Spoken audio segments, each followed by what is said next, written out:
আগুনটা কিভাবে লাগছিল সেটা বলতে পারি না, কিন্তু আগুনটা এই গ্যারেজে আসছিল। এই গ্যারেজে আসার পরে আমরা এই গ্যারেজে আসছিলাম। আমরা গ্যারেজে থাকার পরে মানুষের সাথে হয়েছে, সাথে আমরা বেরোছিলাম।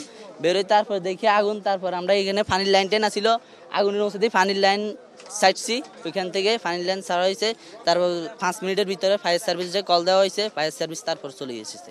আমি কাজ করতেছিলাম, ঠিক আছে। একজনে বলছে যে আগুন লাগছে, ঠিক আছে। আগুন লাগছে, সাথে সাথে আমি দৌড়ে আইছি, গাড়িতে নেমে দৌড়ে আইছি। দেখি এই গ্যারেজটার ভিতরে আগুন লাগছে। লাগার পর আমি এইখান থেকে পানি নিছি, পানি নিয়ে মারতাছি, ঠিক আছে। পরে ওই অল্লাহ করলাম, সবাই ডাক দিলাম, সবাই এক জায়গায় জড়ো হয়ে ওই জায়গাতে লাইন আনলো।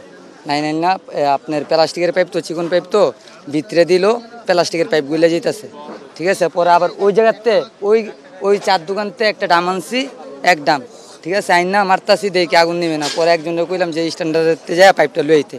হ্যাঁ, কয়েকজন যায় পাইপ নিয়ে স্ট্যান্ডার্ডে আপনার এই যে কন্টিনিউয়াস ছাদের উপর আগুন লাগছে। আপনার 7:50 এরকম হইব। আমি আসছি আপনার আমি আসছি হইলাম যে আপনার 7টার দিকে, ঠিক আছে। 7টার দিকে আমি কাজ করতেছি, হ্যাঁ, গাড়ির ইঞ্জিন খুলতেছি। পরে যাই দেখি আপনার আধা ঘন্টা এরকমই হইব, এর ভিতরে শুনছি আগুন লাগছে।